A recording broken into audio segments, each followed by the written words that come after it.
بسم اللہ الرحمن الرحیم۔ السلام علیکم۔ بیان حضرت ہود علیہ السلام کا۔ حق تعالیٰ نے حضرت ہود علیہ السلام کو قوم عاد پر بھیجا۔ وہ قوم دراز قد اور چوڑے جسم کی اور نہایت خوفناک تھی۔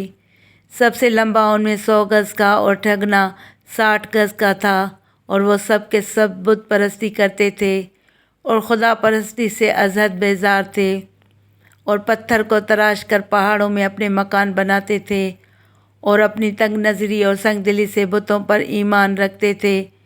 مگر ان میں سے ایک فرقہ ایمان لایا تھا، اور وہ ان کافروں کے خوف سے اپنا ایمان چھپاتا تھا۔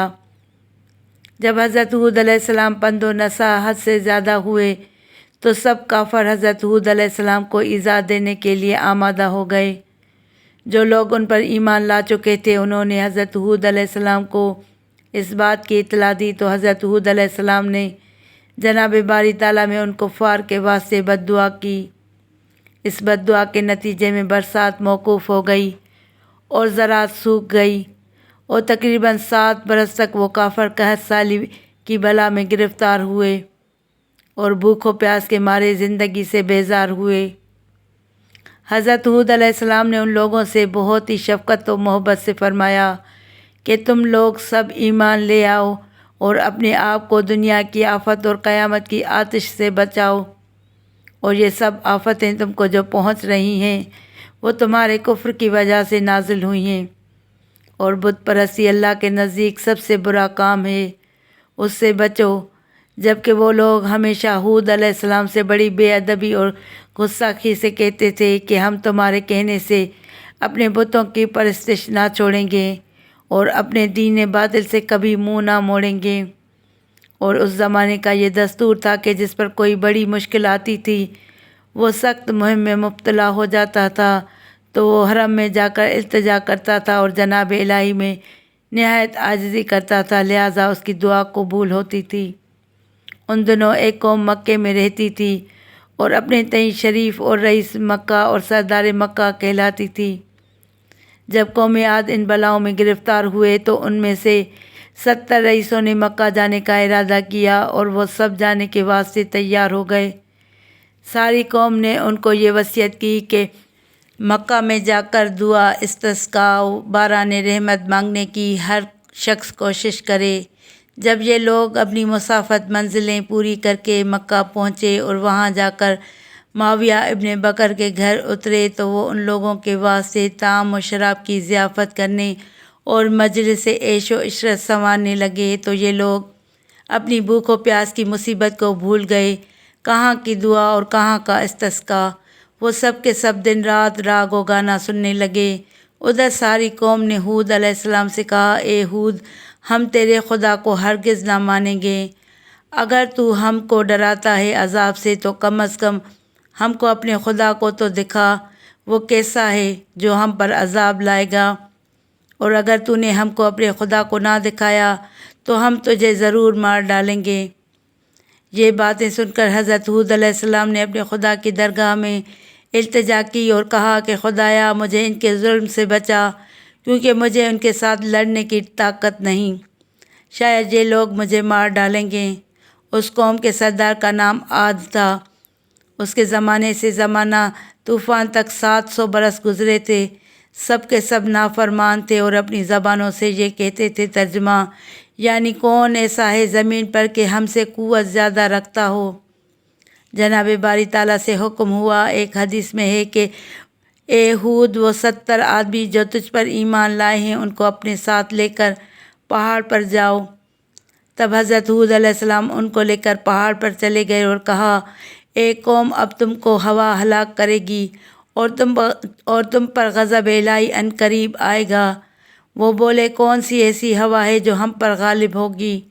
تب خدا تعالیٰ نے حضرت ہود علیہ السلام سے ارشاد فرمایا کہ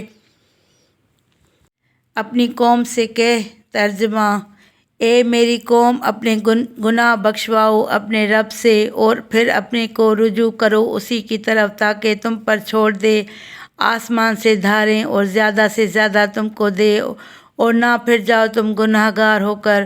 کافروں نے کہا کہ ہم توبہ نہیں کریں گے اور نہ ہم تم کو اس کا رسول تسلیم کریں گے، بس ایک قوم کو بھیجا کہ مکہ میں جا کر پانی طلب کریں۔ بس اس قوم میں سے 6 آدمی مکے کو گئے، ان میں سے صرف 2 شخص مسلمان تھے لیکن دین اپنا چھپائے رکھتے تھے، اور ان دونوں کا نام مزید اور لکیم تھا، اور ان کے سردار کا نام کیل تھا۔ یہ 70,000 آدمی لے کر مکے کو گئے۔ مزید نے ان سے کہا کہ جب تک تم ہود علیہ السلام پر ایمان نہ لاؤ گے اس وقت تک تم پر باران کا برسنا موقوف رہے گا۔ یہ بات مزید کی سن کر سب نے ان کو جھٹلایا۔ اس کے بعد مزید اور لکیم نے کہا، یا الہی، یہ لوگ تیری رحمت کے قائل نہیں ہیں، تو ہماری حاجتیں پوری کر۔ بارگاہ الہی سے آواز آئی کہ کیا مانگتا ہے، مانگ۔ مزید نے کہا، یا الہی، میں تا قیامت دنیا میں بھوکا نہ رہوں۔ حکم ہوا کہ میں نے تیری یہ حاجت قبول کر لی۔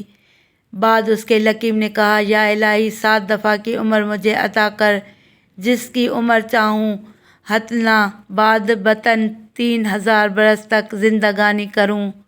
حکم ہوا، میں نے تجھے بخشی۔ اور کیل نے کہا کہ خداوند، کوئی ہماری قوم میں بیمار نہیں ہو کہ تجھ سے شفا چاہتا ہوں، اور نہ کسی مشکل میں پڑا ہوں کہ تجھ سے یاری مانگوں، مگر پانی مانگتا ہوں واسطے قوم عاد کے۔ اتنے میں 3 ساعت کے اندر ابر سیاہ اور سفید و سرخ پیدا ہوا، اور آواز آئی کہ اے کیل، ان تینوں میں سے جس کو چاہے اختیار کر۔ تب کیل نے دل میں سوچا کہ ابر سفید و سرخ میں پانی نہیں ہوتا، مگر ابر سیاہ میں پانی سے خالی نہیں ہوتا، لہٰذا اس کو اختیار کیا۔ اللہ تعالیٰ کے حکم سے ابر سیاہ ساتھ ساتھ اس کے منزل مقصود کو جا پہنچا۔ وہب ابن منبع نے روایت کی ہے کہ 7ویں زمین پر ایک ہوا ہے اور اس کا نام ریح العقیم ہے، اور 70,000 زنجیروں سے اس کو باندھ رکھا ہے، اور 70,000 فرشتے اس پر محافظ و موکل ہیں۔ جب قیامت کا دن ہوگا وہ ہوا چھوڑ دی جائے گی اور اتنی تیز ہوگی کہ پہاڑوں کی مانند ریزائے ابریشم کے اڑا دے گی، اور آسمان گر پڑے گا اور اس کے ٹکڑے ہو جائیں گے، اور وہ روئی کے گالے کی مانند اڑتا پھرے گا، جیسا کہ حق تعالیٰ نے فرمایا ہے۔ ترجمہ: پھر جب پھونکیں گے نرسنگے میں ایک پھونک، اور اٹھائی جائے گی زمین اور پہاڑ ٹیکے جاویں، ایک چوٹ اس دن ہو پڑے گی اور پھٹ جاوے گا آسمان، پھر اس دن وہ سست ہوگا۔ حکم ہوا کہ فرشتوں، وہ ہوا قوم عاد پر کچھ دیر کے واسطے چھوڑ دو۔ تب انہوں نے عرض کی کہ اے جبار عالم، کس قدر چھوڑ دیں؟ حکم ہوا کہ گائے کی ناک کے نتنے کے اندر سے چھوڑ دو۔ انہوں نے پھر عرض کی کہ یا رب العالمین، اس مقدار سے تو سارا عالم ہی برباد ہو جائے گا۔ تب حکم ہوا کہ سوئی کے ناکے کے سوراخ کے برابر چھوڑ دو۔ جب انہوں نے تعمیل خدا کو بجا لاتے ہوئے اس ہوا کو سوئی کے سوراخ کے برابر سے چھوڑا تو وہ ہوا مانند ابر سیاہ کے پہاڑ کی طرف نکل آئی۔ اس ہوا کو دیکھ کر قوم عاد بہت خوش ہونے لگی اور کہنے لگے، ترجمہ: بولے یہ ابر ہے، ہم پر ضرور برسے گا۔ حضرت ہود علیہ السلام نے کہا، ترجمہ: کوئی نہیں، وہ یہی ہے کہ جس کی تم لوگ شتابی کرتے ہو، اور یہ وہ ہوا ہے جس میں دکھ کی مار ہے۔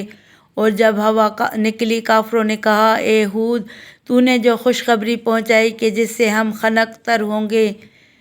ہود علیہ السلام نے فرمایا، اے کافرو، ذرا صبر کرو، اللہ تعالیٰ کی طرف سے تم پر عذاب علیم پہنچتا ہے۔ وہ اس خبر کو سن کر تقریباً 7 لاکھ مرد 3 پہاڑوں کے دامن میں جا رہے، جہاں ہوا کی راہ ایک طرف سے بھی نہ تھی، اور یہ سب آپس میں ایک دوسرے کا ہاتھ پکڑ کر اور اپنے پاؤں کو گھٹنوں تک زمین میں گاڑ کر بیٹھے تھے، اور زن و مرد کے بالے 4 پایوں کے بیچ میں اپنے لے لیا، اور یہ کہتے تھے کہ 3 طرف تو ہمارے پہاڑ ہے اور ایک جانب ہم سب ہیں۔ دیکھتے ہیں کہ کون سی ہوا ہے کہ ہمارے بیچ سے گزرتی ہے، اور وہ ہم پر کس طرح زور کر سکتی ہے۔ جب متکبروں نے اپنی قوت کا غرور کیا تو اچانک ایک آواز رات کی آئی، اور ہوا نے اس قدر زور کیا کہ پہلے مکانات وغیرہ جتنے تھے سب کو جڑ سے کھود کر پھینک دیا، اور تعمیرات برباد ہو گئیں، اور ان کی عبرت کے واسطے ان کے پاؤں کے نیچے سے اور ان کے سامنے سرنگوں کر کے زمین پر ڈال دیا۔